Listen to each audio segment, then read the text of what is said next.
If I had a crystal ball and I could look into this crystal ball and tell you guys exactly where your business opportunities lie looking forward, what is working in the future, what is not working in the future, things that we should totally eliminate, things that we should totally start doing in order to see your business grow and flourish. Imagine how amazing that would be. Guys, I don't have a crystal ball, but I do have the next best thing.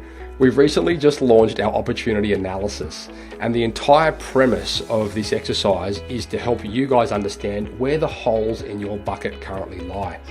Why is that important? Because we don't want to start filling a bucket that's leaking. Guys, for a limited time only, I'm going to be offering this as a free giveaway. It's $350, but for you site shedders, you're going to get it for free. You need to head across to tradie.wiki/grow and enter the code SiteShed to get it for nothing. Off the back of it, book a time to have a chat and we'll see where it takes us. We're looking forward to helping you and seeing where your opportunities lie. Today's podcast has been proudly brought to you by Tradie Web Guys. Tradie Web Guys work with tradespeople only on their websites and marketing solutions to help them stand out from their competition. Everything from web design through to SEO, search engine marketing, content creation, you name it, guys. It is a customized solution for trade-based organizations and it's fantastic. Head across to tradiewebguys.com.au/apply, fill in the form and let's have a conversation. Giving tradies and contractors around the globe the tools to run a modern business. You're listening to Toolbox Talks from the Site Shed. Now here's your host, Matt Jones.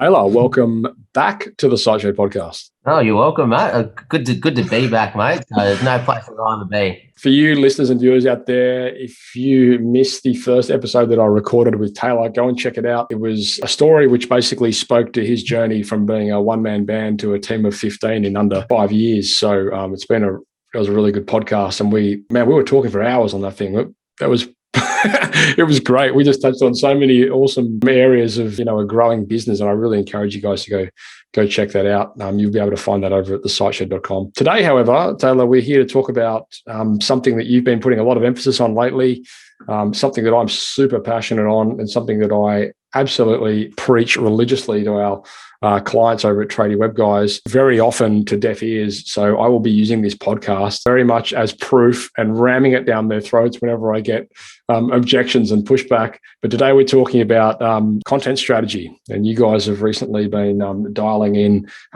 using a lot of video within your landscaping business. And I've been looking at it and it's awesome. I love the stuff you're doing. And I just really wanted to dive into that a lot more, just to put into perspective for a lot of the listeners and viewers out there, is, first of all, the power of it. But then I want to also take away some of the objections and some of the, some of these fabricated fears that a lot of these guys are facing in the space of content creation. Off the back of us having a chat a few weeks back, I suppose, I polled the group and I asked them, what is it? And I'm going to get Taylor on the show to talk about his YouTube strategy and how he's rolling it out. What are some of the things that you want to learn more about? And some of the feedback that we got was, I want to learn more about creating a content strategy. I want to learn about how to overcome my fears of being on camera. What technology do I need? How do I dial in my audience? I feel like my content's boring. How can I make it look attractive? Amongst a million other things, I'm sure.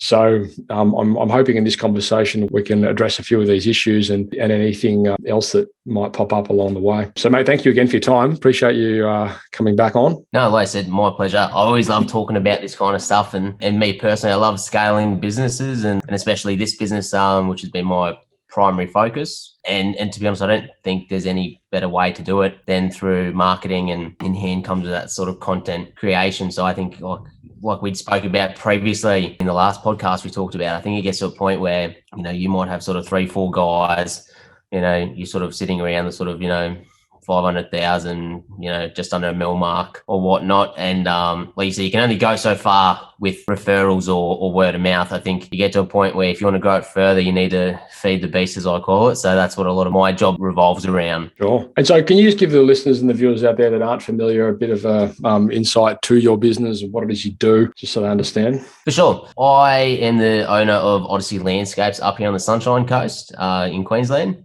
And essentially what we do is we're luxury landscapers, and essentially we build everything you need outdoors with the one company. So we do everything from, concreting, tiling, excavations, new backyards, so like, all your softscapes as we call it, which is your planting, mulching, all that fluffy stuff, gazebos, decks, retaining walls, the list goes on. So our trade is fairly diverse and our business is great. It's done pretty well in the last 5 years. I've grown it from just myself to now 15 staff. And again, I was much like probably everyone else out here. In the beginning, I was working 6-7 days a week and sort of realized something had to change at about the 2 years mark and started investing in a bit of education, training, coaching, which sort of has put me where I am here today and learn the true value of marketing and content creation. So let's talk a little bit to, I suppose, the evolution of this whole content creation dynamic that you guys are exploring of late. I know it hasn't been up and running for a very long time, but I certainly think that you're starting to form a brilliant foundation there. So how did you get to that? Yeah, for sure. So again, I sort of realized that there was a stage where I needed to invest in some marketing to grow it. And what I ended up doing is I started investing money in Facebook ads, Google ads and all that kind of stuff pretty heavily. I didn't do it myself. I engaged an agency to do it for me, which is the best thing I can recommend. I wouldn't really, to be honest, me as a landscaper, my profession is a landscaper. That's not my realm. That's not what I do. And if you're doing it yourself, I'd highly recommend you get someone else to do it to maximize the dollars and the productivity you're going to get out of it. So I started doing that. And then my ad spend got a little bit bigger and bigger and bigger because I started putting on more guys. I need to find more work, keep things rolling. And essentially with marketing and whatnot, it's one thing to market and push ads out there, but there needs to be content that goes along with that. So in a sense, what I ended up doing was just, again, photography, videos, take a lot of stuff myself as far as sort of videos go for Instagram stories, and that would get pushed on the ads too. But when I started getting pro photos, there was a huge difference with that, straight up. The difference was incredible. In what regard? And I think over time. How is it different? Sorry, say that again. How is it different? It's just the quality. Again, it just comes down to being a professional and an expert. I can take a photo on my phone or whatever, but at the end of the day, when you give it to the web guys, imagine you guys, the amount of photos that people give you off your phones and you go, well, this isn't going to look the best. So how do I blow this up to put it on the homepage of the website? It's the difference is chalk and cheese. And I think that goes for everything. No one would be hiring you for a plumber. You know what I mean? If you weren't an expert at the end of the day, and the difference between a DIY people doing plumbing and then an expert doing plumbing is chalk and cheese. So it's no different among pretty much a lot of professions in the world. So that's what I think the key is there. And pretty much going on from that, I got to the point where I said, well, hey, that's where I started out, with these photos and that kind of stuff. But I think maybe as you might have seen, especially in the last, I would probably say it's the last 2 years, probably even in the last year, it's really ramped up, where I think there's been a huge transition from photos to video content now. I think if you're not on that sort of video content area, you're already behind the 8 ball, to be honest. So, and that's where I think I got the idea. I was doing more videos. I'd actually had a contractor come work with me, a videographer, to start shooting my videos. And that's what I started doing, just more like walk-arounds of jobs. I sort of do it once a month. I just get someone out. We'd walk around, 6 to 7 jobs, and we just do a talk about them, run through. I do a testimonial with the client. We speak about certain elements of it. We talk about the benefits of landscaping and every facet of it. And that's where it was. And then I really enjoyed it, actually. I thought it was great. And I just wanted to explore it more. And essentially I got to the point where I decided to start a YouTube channel. Right. And what's the YouTube channel called? So our YouTube channel is called Odyssey Landscapes. Yeah. And what we do is we actually release a weekly episode now called Odyssey Action. And we just run through exactly what we're doing every week. So every week we film what we're doing, just what I'm doing, what I'm running through, issues that might have popped up in the business that we got to find a way to resolve, or jobs sort of on the go, how we're tackling them, just what's happening, or just literally an insight into what we do every day. And the feedback on it's been fantastic so far. So it's great. And when you say the feedback's been fantastic, how so? Well, it's funny because this channel was never aimed at getting clients or anything like that. It's not for clients at all, to be honest. It's a bonus. They can see it and they love watching it. But it's actually directed towards other tradies, really, at the end of the day, because what we found, and the reason why I decided to do this, is I gain inspiration from someone in the UK. He's got a channel. He's called Asheville. So Asheville Aggregates. He has a construction business and a transport business, runs trucks or lorries as they call it over in the UK. And he does exactly the same thing. And I was looking at him, and he started during COVID doing it, and he grew that channel pretty rapidly and successfully. And I was like, oh, I actually enjoyed watching him. And I think there's a lot of us as tradies were watching other tradies on YouTube do stuff. And I thought, well, no one's out there doing landscaping. I may as well have a crack at it. And so by doing this, it's just been interesting to see the feedback from other tradies, literally looking at it, viewing it, and sort of just getting a bit of an insight as to what we do. And again, the feedback that we've had from other tradies, seeing us do it or talking about it or just walking around, they go, oh, what are you guys doing? Oh, well, got a YouTube channel. The feedback is crazy, and they've been sharing with other tradies, but also potential clientele for us too. And it's just been incredible how accepting of everyone's been of it. I think some people look at it and go, oh, I don't want to do that, or people are going to look at me filming around and think it's weird. But generally, a lot of people look at it and go, man, that's pretty damn bloody cool. So it's been just interesting how people react to it. And even our clients that we're working with, they love seeing their job be on it. Like it's like a take-home piece for them, like once the job's finished, and like we might spend, 8-10 weeks, on a landscape job, building a whole new backyard, a pool, the whole thing. And, we form pretty much, we become like family with them really at the end. You're there in someone's backyard for 8-10 weeks, sometimes 12 weeks, even longer. And you say, you get there at 7 a.m. and they look out the doors, they wave at you, you wave at them. Sometimes they say, do you want a coffee? And you go, oh yeah, cool, that'd be great. And it becomes this thing you see them every day for 12 weeks, and then the job ends. And they go, oh, I guess this is the end now. And so the thing is that now they've got this video where they look back on their entire build and the entire process, and they're sharing that with their friends. They go, look how amazing this whole process was. Even during the build, they're sharing this video with their friends. And like I'd spoke to you on a previous episode, A-grade people hanging out with A-grade people.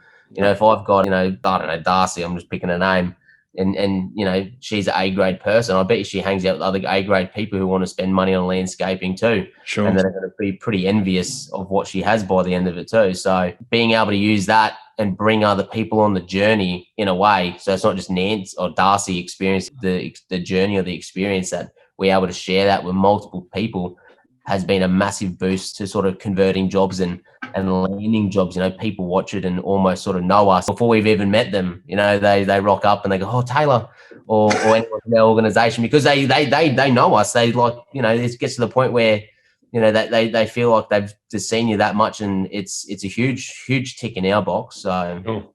And so I'm curious as to what you were saying about how you created the channel for other tradies and not for your customers. So is that because you get referral work from other tradies? Yeah, we definitely get referral work from other tradies. The amount of times where, again, I've had someone call me up, like a customer, and they go, oh yeah, just giving you a buzz. Joe Blogs from Roundabout Pools has given me your number and that kind of stuff. And I was like, oh yeah, Joe Blogs. Yeah, I have no idea who he is. He's just literally just seen the awesome work that we've done and referred us. And that's through Facebook. It's happened a few times, to be honest. Yeah. But that's a good thing about it, and like whether they're giving us jobs because they're in a different trade or an industry so they can't do it, or whether they're just a smaller time landscaper and not sort of equipped to tackle that as well, is huge. So that's been pretty good for us. So this is something that, like, I am forever trying to communicate the value of this to our customers, and we are forever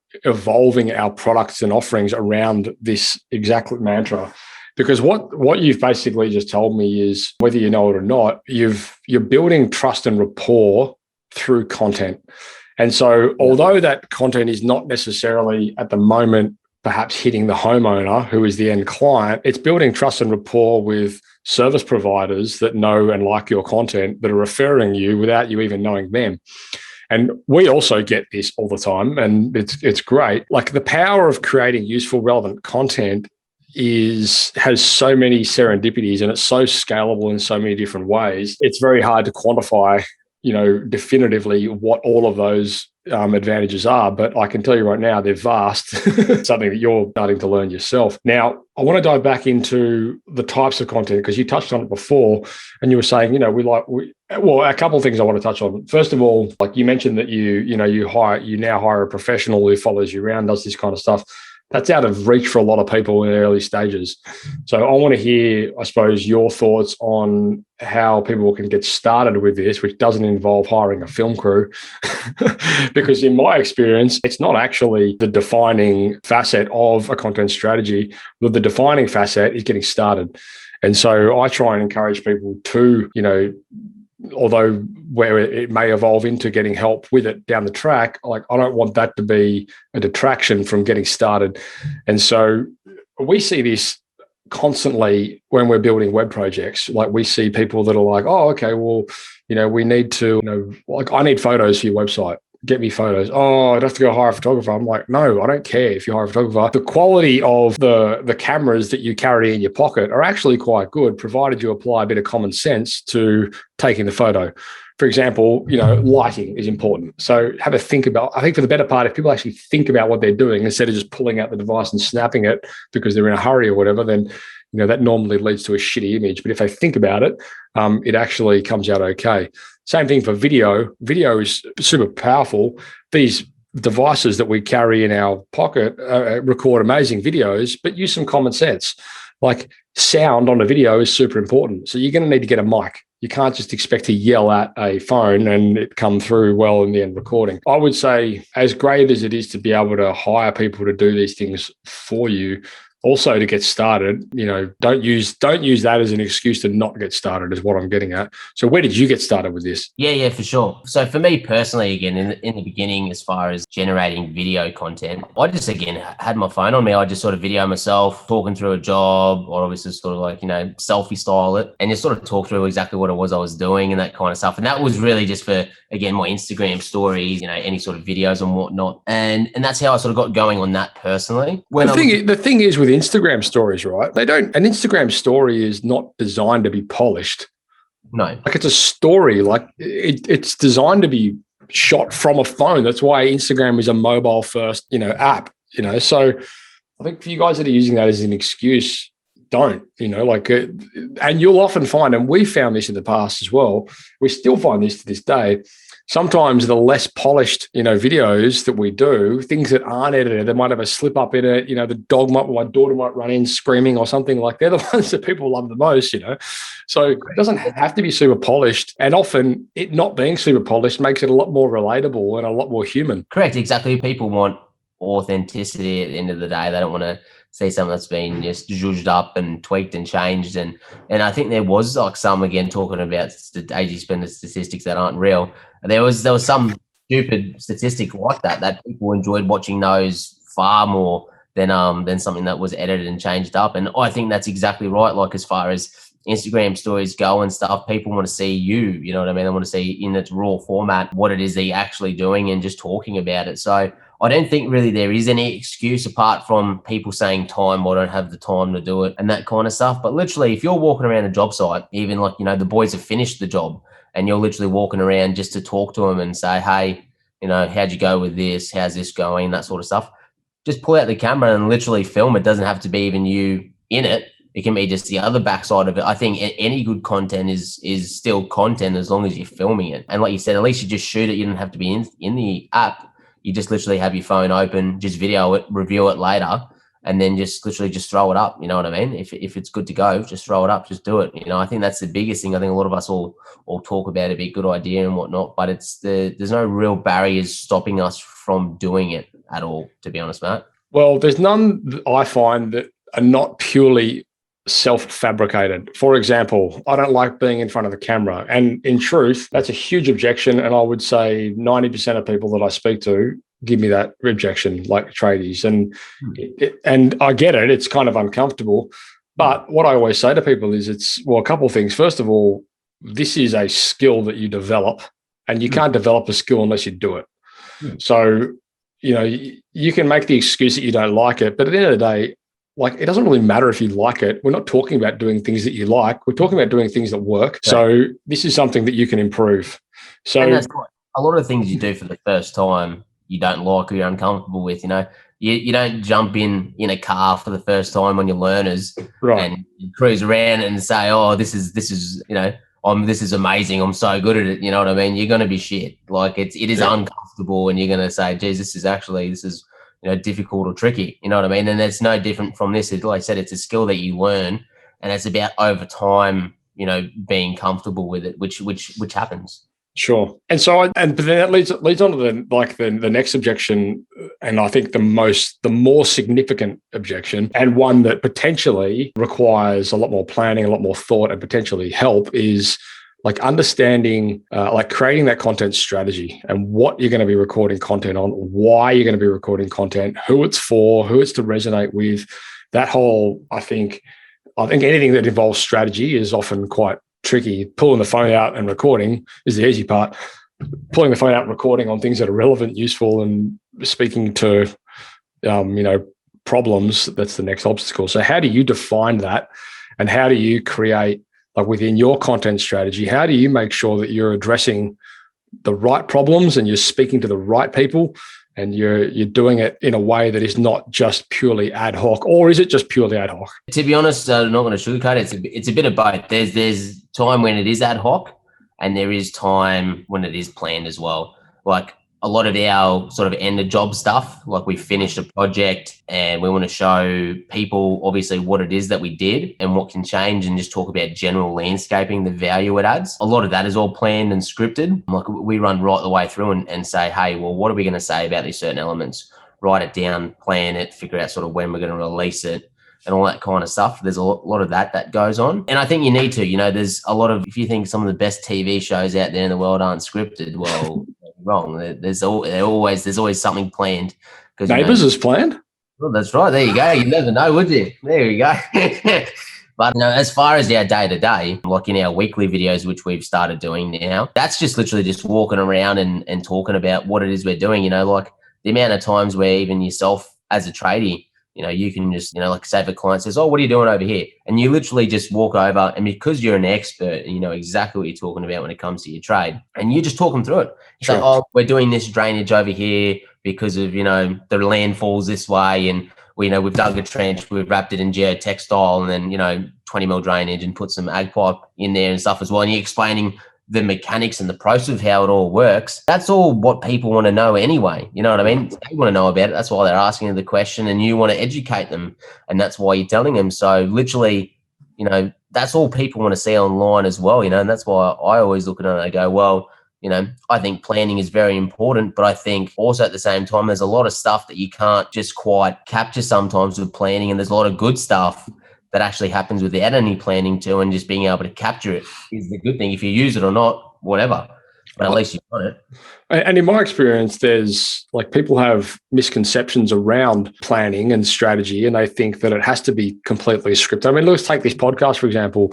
We're both sitting here looking at a Google Doc where we've got bullet points on things we're going to talk about. Now, whether or not we stick to that or not, who knows? But, the point being, like having a basic understanding of what you want to be talking about is far better than having a word for word scripted approach, in my opinion. Like I would never, ever script a podcast.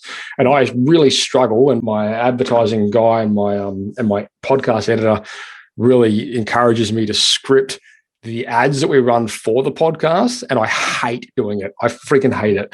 I hate the whole process. I hate reading from a script. I hate like writing the script, but I appreciate that it serves a purpose. But I think for the better part, when I'm creating content, we're trying to address pain points. We're trying to speak specifically to a topic.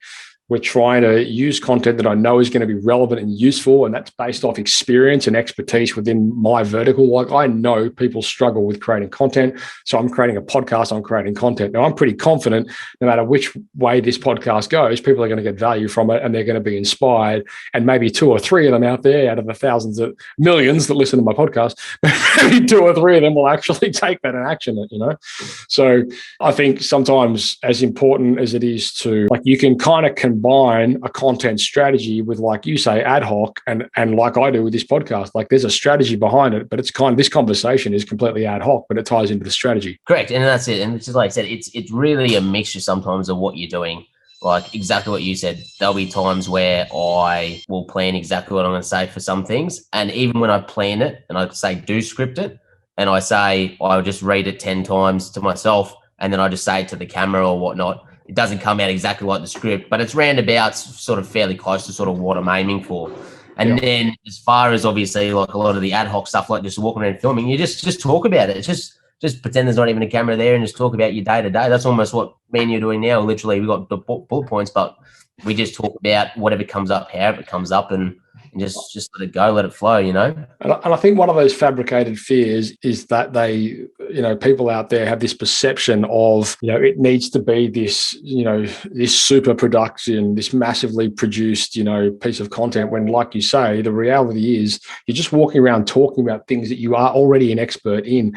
And the difference between, for the better part, and I say this all the time as well to guys, like the only difference between you talking to a customer about a job that you're doing face to face and you talking into a phone about a job that you're doing is if you screw it up on the phone, you can delete it.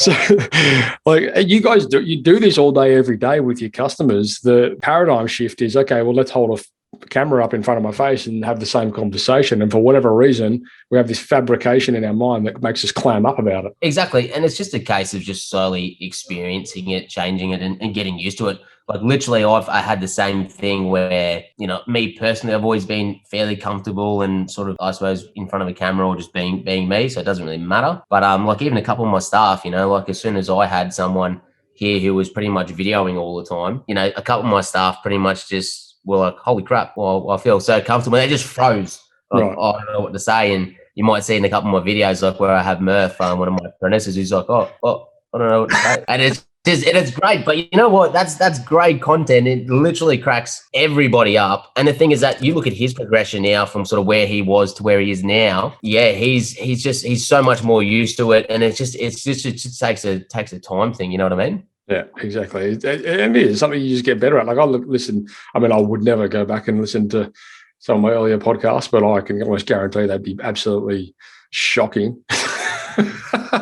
But, again, it's a skill you learn and you get better at it. So, I think just in relation to getting started, I would say to the guys out there, and I say this to guys as well, to our clients, if you've got a bigger ticket item, like yourselves, for example, like you do a big project, you've got, it might take 12 weeks, a quarter of a year to do the project, it's big budget, you might even budget into that job a $5,000 camera crew to come out at the end of it and capture it, so like a lot of our builders will do that, on project completion, they'll budget in to have a professional photographer come out and capture the job, which is great. But for a lot of the guys out there that are doing smaller jobs and they don't sort of have that budget allocation, then I would say just to get started, all you really need is a good quality phone that has a great video on it.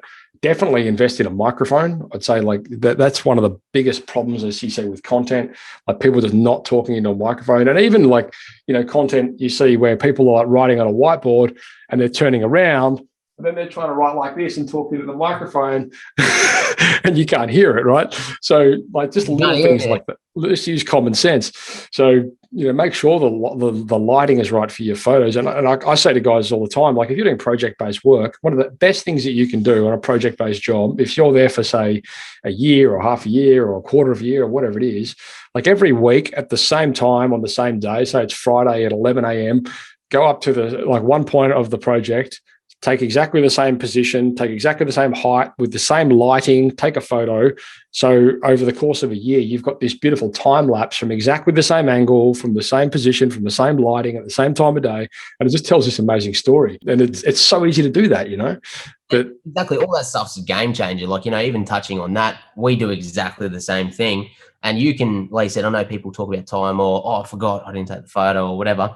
You can systemize that stuff easily. Like even us, I invested in a couple of these, they're called construction cameras or Brino cameras. Okay. And what they are is literally, it's just a camera that takes double A's in it and it's nothing fancy or whatnot, but literally has a waterproof housing. You put your camera in there, you strap it to a tree or, bat and screw it to something or whatnot. And literally the batteries in this thing last 4 months or something like that. And you set it so it takes a photo every, day if you want. and literally just puts it all together in a video. Wow. And then you can literally just play it back up. There's a time lapse. So it's like a massive, like it's not massive. It's only literally probably the size of your hand, Wow. but it just puts together a huge time lapse. And you can set it to take a photo every day. You could set it to take a photo every 5 minutes if you want to. Like I've got great footage of pool builds where like literally there's just nothing there. And then you see the excavator take a photo, well, where they're taking a photo every 5 minutes, see the whole hole get dug and everything. And so there's a lot of ways you can get content easily just by investing in a camera like that. And I think I bought that on Amazon for like $300. Wow. You know, so that's cool. It's not huge things. It's just thinking of ways to get content and saying, well, oh, dude, it'd be cool to do time lapse. How do we do it? I don't have the time to do it. Is there a camera out there that exists that's not overly expensive? And you go, cool, that's the way to do it.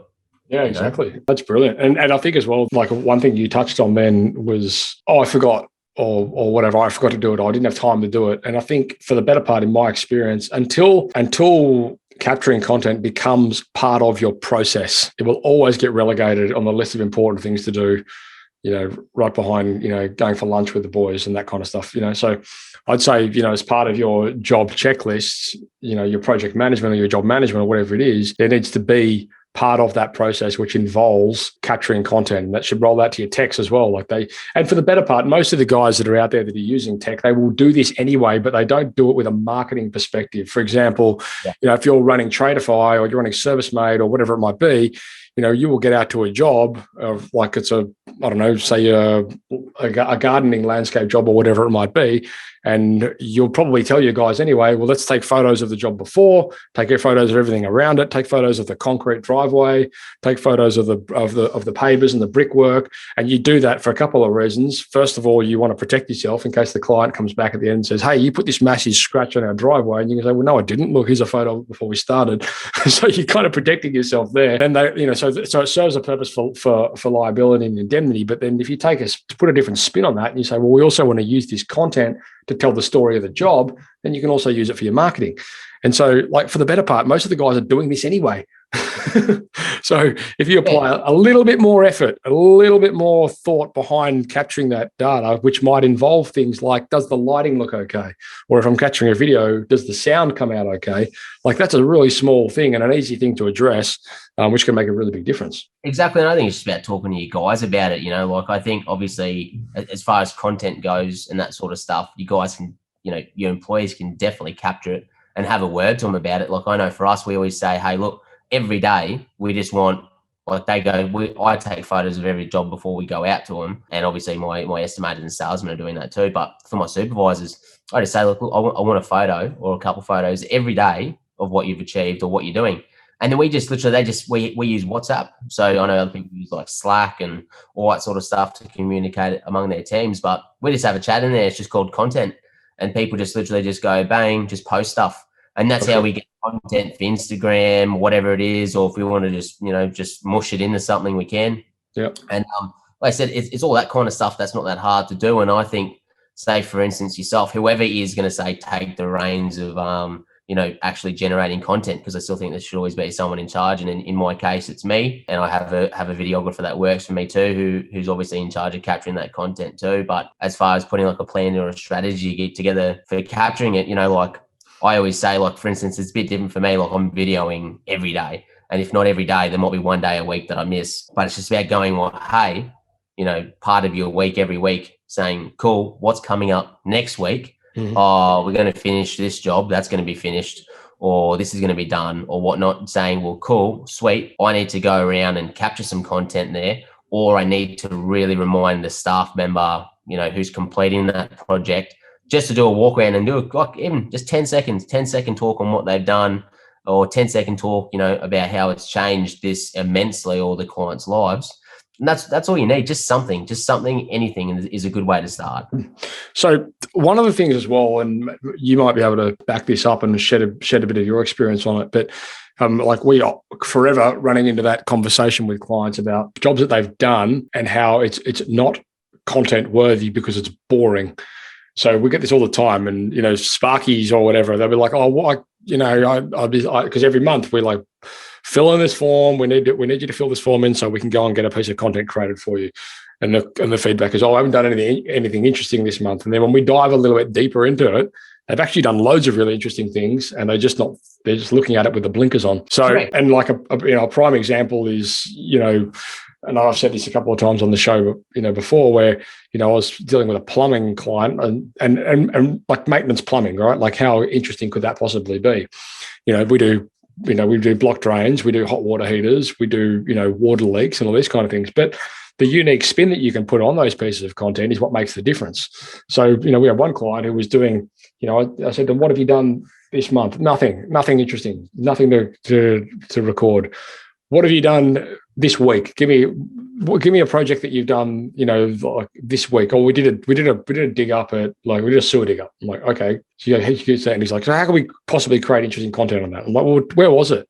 And he's like, oh, I was just down in Kirribilli in Sydney. Like, Kirribilli, okay, so that's down on Sydney Harbour, right? Yeah. And I go, was it down near the waterfront? He goes, yeah, it was on the waterfront. It was like, we had to dig up the sewer. It was like right behind the retaining wall. And I was like, so you were doing a sewer dig up on Sydney Harbour waterfront property, right? He goes, yeah. And then I was like, and tell me about the property. What was it? It was like, oh, it was just this real old house or unit block or hospital or something that can be converted into units. And I'm like, how old? And he's like, oh, it's real old, like all sandstone. I'm like, heritage listed? He's like, oh yeah, definitely. So all of a sudden we've gone from this job, which was a boring sewer dig up, to a heritage listed iconic waterfront property on Sydney Harbour, and we've totally changed the spin of the content, and all of a sudden it's gone from being a boring block drain to an amazing job where we've basically restored a heritage listed property, Sydney waterfront property sewer system, and it's the same shit. It's just a different spin on it. And so I just say to guys, I think a lot of us look at it, and because we do our jobs day in, day out, whether you're a plumber, chippy, sparky, whatever, landscaper like me,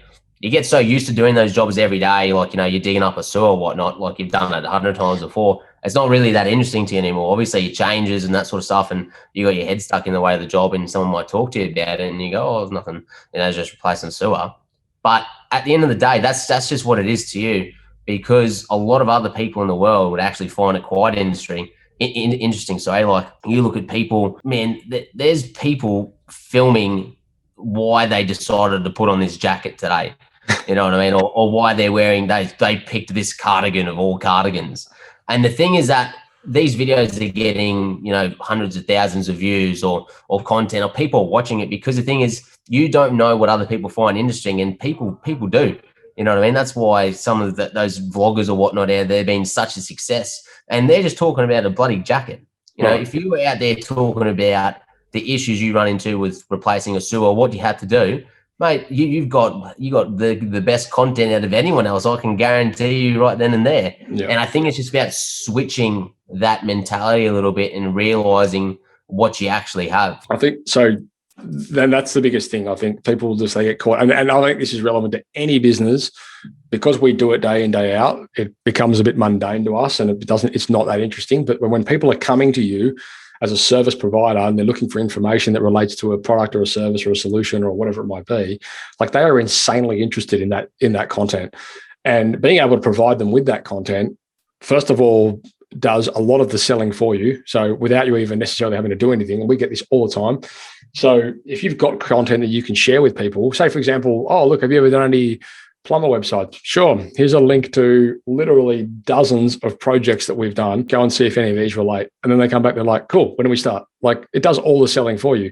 And for you guys out there, it could be exactly the same thing. Like, if it's a landscaping job, oh, have you ever done any sandstone retaining wall installations? You go, well, yeah, actually, we've done loads. Here's a bunch of projects, on our website, or here's a bunch of YouTube videos that we've created on jobs that we've done exactly like that. You can't make that stuff up.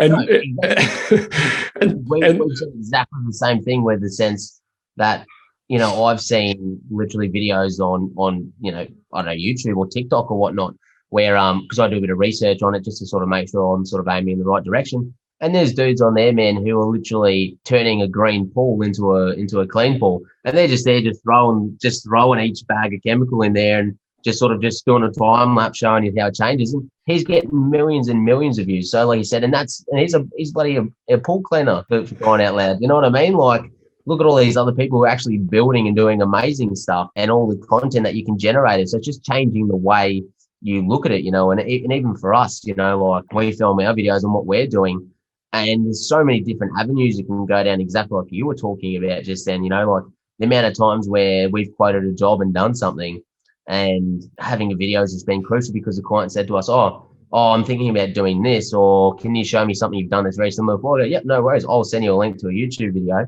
If you just flick through to about this time, you'll see this amazing, pull surrounds that we did. And it's probably going to be similar to sort of what you're talking about.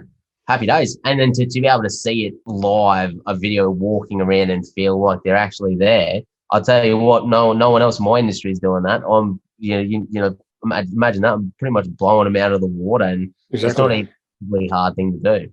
It's not, and that's the thing. And people look at it as like this, like additional, time suck for them, and it's like something extra I have to do. But the reality is, like the amount of time it can save you at a different stage of that process, whether it's at some point of the sales process, or if it's even managing objections, right? And so we get this all the time. And when we bring customers into our ecosystem or whatever, like we never ever get any questions anymore because I've addressed it all through content. Like everything on how they're onboarded, on what happens in the development. So like they understand how all this stuff works. So we don't get any questions like that. But initially we did, which is why I started creating content on it. So if you're in a situation where you're constantly answering the same questions, that's a perfect opportunity for you to go and create a bit of content on it, which you can educate with your customer. For example, it might be something to do with invoicing or billing, or it might be how you guys are COVID safe and your practices around how to, on your COVID policy or whatever it might be. It could be on how you train your staff. It could be on, your process around, taking your shoes off, walking into a home. It could be like anything, like there's so many amazing opportunities there for you guys to create content, and you can use that in the lead up to doing jobs, and you can use that in the sales process. And that's what we do. And it just works so well because it means we don't have to be constantly answering the same questions. 100%. And literally, if you find you're having the same questions over and over and over, it can all be systemized. And this is sort of wrapping around back to not just obviously creating content or marketing or gaining jobs or showing people what you're doing, but literally in your business itself. Sure. FAQs. The way you change things is just insane. It's crazy. Like I look at it and I go, I use a program on my computer. You can even just download it as an extension. It's called Loom. And literally I've used it for training stuff. It's fantastic. Like the amount of times where I had, say, a new estimator start, and this is in the beginning, and they say, oh, cool, or can you show us how to do a contract? And I go, yep, cool, I'll show you how to type up contract and make it all work. And while I'm there, I'm like, well, what? I'm going to bloody show this to you. I may as well record what I'm doing right now. And it'll record my screen, and I'll just run through exactly sort of from start to stop how I do it. And you know what? The next estimator that came on board, he said, oh, how do you do a contract? I was like, yeah, cool. Watch this. Watch this video. And you know what? I wasn't repeating myself. I was doing something that I was, say, supposed to be doing. And not that supposed to means that training is a waste of time. Training is very, very important. But I'm saying, well, hey, I have literally just saved that much more time, and I don't need to show anyone, I'm repeating myself. I always look at my videos personally and look at it and I go, geez, man, it's the amount of times that's been viewed, 200 times now or 1,000 times. I'd be pretty bloody tired if I had to repeat it that many times. Yeah, exactly. It's exactly right. And that's why I love video, like even training other stuff, like, when you look at, someone who's a mechanic or whatnot, and then they can just literally jump up in there and they just press record and they're like, oh, if you dive down in here, you look at this part of the engine, if you undo this bolt here, you'll find it, release this, and then do that. And then literally you'll be able to get to this a heap easier. Just tighten this, then do that. And you go, well, that's 2 seconds and you've got that content forever. And the savings you're going to incur training staff wise is huge. Yeah, exactly right. And I think that's such a good, although this conversation was more about how to build, content, for, external facing, I suppose, for, building YouTube channels and these kind of things. Like it's super relevant for internal, and we're mad on this. Like we, have loads of standard operating procedures, and almost all of them have video attached to it, and it's all screen recording using Loom or something like that as well. So, we just make it a habit now. It's part of the culture now. People just do it. Like if they send through an SOP request without a video, to be honest, as part of our process, the video comes first. So you have to do the video, and then they submit that for a request, and then it goes back and they say, okay, now build the SOP around this video. and the video always gets embedded on it. So, exactly. And that's the way to do it. I think that's the way of the future. And I think like I said, we'll get back into talking about sort of marketing and as far as that goes and creating videos for that. But as far as I think one of the biggest things to say is videos and their importance in business has changed immensely in the last 2 years, and hence why I made the decision to hire a full-time videographer. And I'm thankful and lucky enough to be in a position where I can do that. It's huge because it's only going to get bigger. Other companies out there like Instagram, like they're moving from a whole photo situation now to reels and stuff, which is what back at TikTok doing, and Facebook and YouTube are at war with each other in the sense of Facebook sort of endeavoring to be one of the biggest video platforms, rivaling YouTube. Also, hence why they've got a little bit of a standoff. So I think if you're not sort of jumping on that now or starting to try and learn about it, you probably would fall behind pretty quickly, to be honest.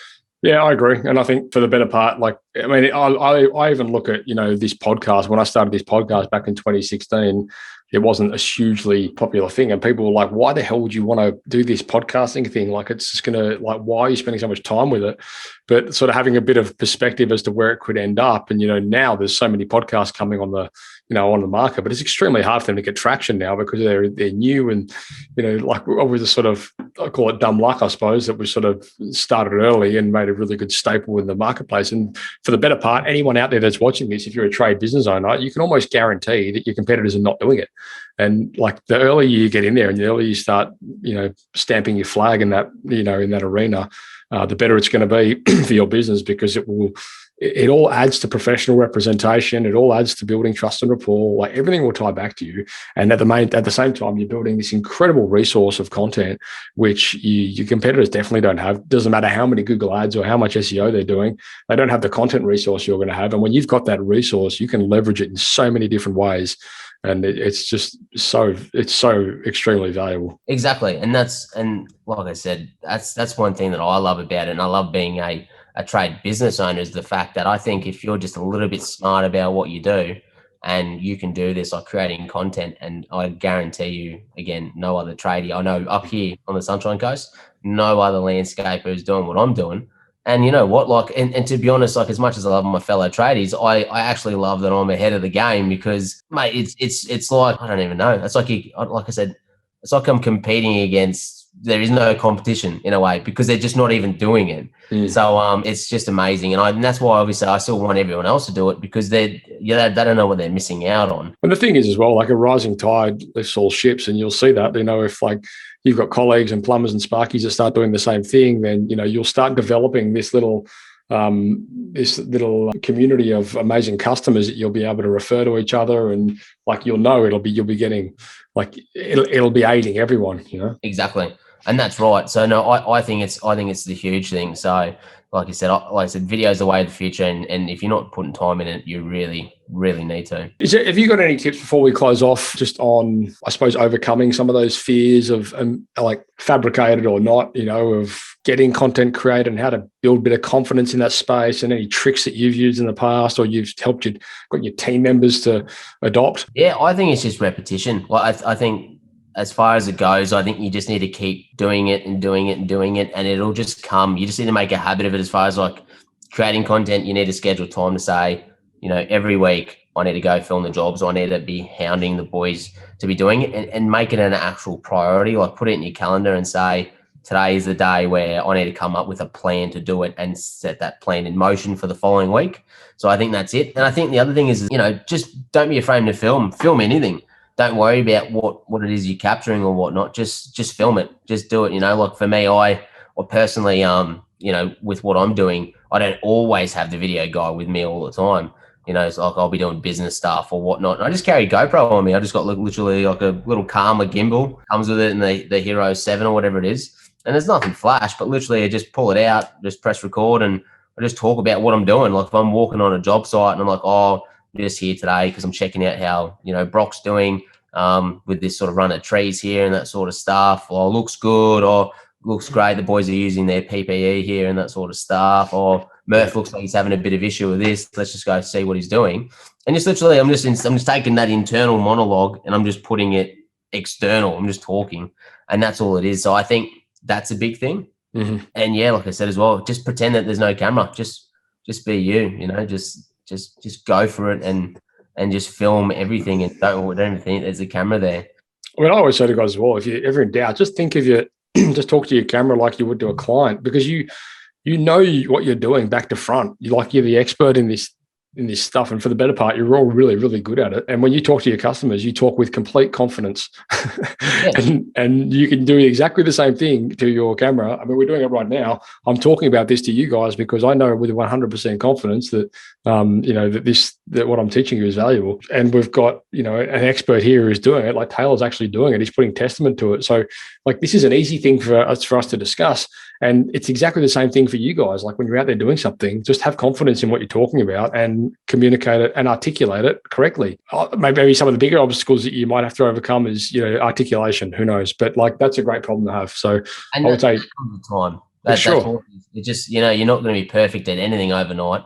You'll probably find the first few videos that you're going to do are going to be probably pretty garbage, to be honest. You can't go wrong with the who, what, why, when, how approach, and if you take that with, who is it directed at? Why is it important? What are we going to be talking about? When is this applicable? And what was the last one? How, and how we go about doing it. Like those, that approach is a pretty good framework and pretty congruent. It's something that you typically won't forget. You can run through that in your head in every piece of content you're recording and tick all the boxes and you're pretty safe. Exactly. And that's dead right. Like I said, if you just have that framework to work on, I think, you said you'll be fine. But I think the most important thing, even prior to that, is to just start. Sure. Start filming anything and stop making excuses. On it, you'll get stop making excuses. Just start filming something and it will become more refined. That's just what it is. You don't get good at something overnight. Stuff takes time, and that's the other half as well. Don't be afraid to film. Like a lot of people, like we spoke about, people think their content is boring or they just don't see the point in filming or why doesn't want to know about it. Trust me, there are people filming for about cardigans and playing video games on the internet. And I tell you what, a lot of the stuff that we're doing out there as tradie business owners, a hell of a lot more interesting. And whether it's just from doing the work perspective or literally, showing how to run a business. Sure. Yeah, and I think as well, if you want any proof that people that your content is more interesting than half the shit that's out there, go and look at reality TV, because that is, if people are going to sit there and watch Big Brother, like you've got to be kidding me. Yeah. Well, that's right.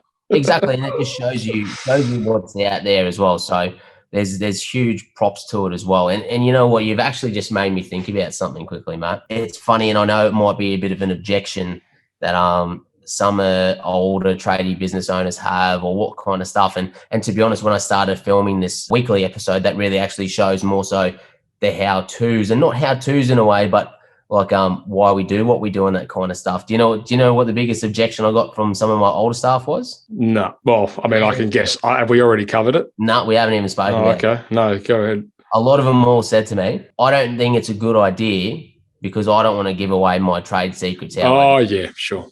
And they're like, well, I don't want to give any of the competition any tips on how I'm doing things. I don't want, people to see what I'm doing and go, that's how you do it. Now I'm going to do it myself and give those DIYs. But you know what? And I think it's the thing is that it comes down to everyone thinks they're special again, but everyone thinks that their trade's rocket science and that they've got a special way to do things and this kind of stuff. But it's so far from it. It's not funny. Like there's a lot of people who can do those jobs, and sure, some people are better than others and that kind of stuff and get better. But to be honest, to sort of be stuck in this mindset of like, this is the secret and this is how we do it, you're not really getting anywhere. And that's the same secret as well that holds a lot of business owners down, in the sense that there's still that one tradie running around on site doing all the work because they don't think that anyone can do that job. You know what I mean? So it's that same thing where just who cares? Like, I know a lot of people don't care. Trust me, there's a lot of people out there that think they're the only person that can do it. But newsflash, there's a lot of people in the world, and there's a lot of people who have the same skill set. There's a lot of that mentality that comes into play when you start systemizing a business, like an operation side. So again, it's a bit of a segue, but for example, you might have a leading hand, or you might have a site foreman who's exceptionally good at what he does, but you might be wanting to bring someone under him to train him up, and he might not want to be giving that information or showing him how he does things in fear of him losing his job. So we touched on it in the last recording we did previously, but the way that I've tackled that whole objection is I've put the power back in their hands, and I've said, right, these are KPIs for you, and this is how you're going to hit your bonus. So you need to be able to do this, this, and this, and this. Now, you and I both know you're never going to be able to do this on your own. So you can not hit your bonus. That's fine. But if you actually want to hit these levels and hit these things that you've told me that are important to you, you need to bring someone in here and teach them how to do this so you don't have to do it anymore. And that's kind of changed the dynamic a lot on that whole approach. And it's put things into perspective for them, because I say to them openly, I'm like, I have no interest in getting rid of you. I want to remove you from doing the shit you don't want to be doing. That's never going to happen until you train someone to do it. Simple as that. Exactly. So whether that's pitching roofs or, building retaining walls or whatever it is, until you can bring someone in that can do it as good as you, you're always going to be doing it. Correct. And that's the best mindset to have. And I think, like, as far as filming content, I think spreading knowledge on how to do things and how to do things properly, or just sharing that info is only good for your industry as a whole. And I know obviously a lot of people look at it in the competition sense, but at the end of the day, all you're doing is you're potentially making more skilled workers for you to hire or come on board anyway, and getting better people in that industry too as well at the end of the day. And I tell you what, like, if it happens, it happens. It doesn't really matter too much. Yeah, exactly. Mate, thanks so much for your time. Once again, this has been awesome. Congratulations on all the success you're having and the awesome progress you're making in this space. I'm super stoked to see someone doing it so well. For people that want to reach out to you, your website is odysseylandscapes.com.au. And what's your YouTube channel again? Yeah, for sure. So head over on YouTube and type in Odyssey Landscapes, and that's ODYSSEY. And you'll just see a weekly update of what we're doing. If you want really good content ideas and seeing exactly how to tackle things, or just seeing what we're doing and apply the same thing to your business, you're more than welcome. Have a watch, see what it is, hit the subscribe, always helps too. And just call me up. Just like I said, just reach out to our business. I'm more than happy to give tips and tricks to anybody. So I'm just all for helping people. And guys, Taylor's in the Facebook group. So if you're not in there, get in there. It's awesome. And if you've got any questions, when this comes out, this will be posted there, and I'm sure there'll be a few questions that come off the back of it. So I really hope you guys grab that by the horns and take advantage of it. So Taylor, once again, mate, thank you so much for your time. And that's a wrap. Awesome. Good as gold, mate. And thanks for your time again, Matty. And mate, I bet this won't be the last episode, and we'll speak soon. Absolutely. Ciao. Thank you for listening to another episode of Toolbox Talks. If you're liking what you hear, then you can head across to thesiteshed.com, where you can join our community by signing up to our Toolbox Talks. You'll get sent a weekly notification, which is basically a highlight of everything that we've spoken about during that week, along with any other industry news that may be relevant or specific to the trades. If you're enjoying the show, you can head across to iTunes, Stitcher, or SoundCloud, where you can leave us a review. That would be fantastic, and all the reviews get read out in the show. Likewise, if you have any friends or colleagues that you think would benefit from this show and the episodes that we create, then please go ahead and share it with them.